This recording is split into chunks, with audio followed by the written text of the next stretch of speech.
ఈ మధ్యకాలంలో సోషల్ మీడియాలో ఎక్కువ చూస్తున్నాం, పోలీసులు గవర్నమెంట్ నీతులు చెప్తా ఉన్నాయి. బైకులు వేసుకొని పోయే వాళ్ళకి హెల్మెట్ ఉండాలి కదా, లేకపోతే ప్రాణాలు పోతాయి కదా, మీకు జాగ్రత్త లేదా, అవి ఇవన్నీ నీతులు చెప్తాను. ఒక పక్క వాళ్ళని ఏంటంటే ప్రజలకు వాళ్ళకి నీతులు చెప్పినంతసేపు చెప్తారు, పక్కా పిలిసి ఫైన్లు అనేవి బాస్తారు. వీళ్ళకేదో జనాల మీద ప్రేమ ఉన్నట్టు ఇంత నీతులు చెప్పేవాళ్ళు బైకులకి అంత స్పీడ్ ఎందుకు? 100 కాడి నుంచి 150, 200 అంత స్పీడ్ ఎందుకు? కమర్షియల్ వెహికల్కి 50-80 వెళ్తేనే స్పీడ్ లాక్ అయిపోయింది. మరి అలాంటప్పుడు బైకులకి ఎందుకు కంట్రోల్ లేదు? కంపెనీలో చెప్పి మీకు గనక నిజంగా ప్రజల మీద ప్రేమ ఉంటే కంపెనీలో చెప్పి 50-60 కంటే ఎక్కువ వద్దురా బైకులకి, ఎందుకంటే బైకుల మీద ఎలా కొంచెం కంట్రోల్ తప్పినా కానీ పడతారు, చనిపోతారు, హెల్మెట్ ఉండని లేకపోని అని చెప్పి ఆ స్పీడ్ని కంట్రోల్ చేయొచ్చు కదా, ఏది ప్రజల మీద ప్రేమ ఉంటే.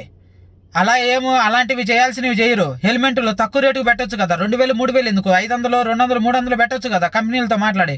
అలాంటివి చేయరు, నీతులు చెప్తారు, ఫైన్లు వేస్తారు.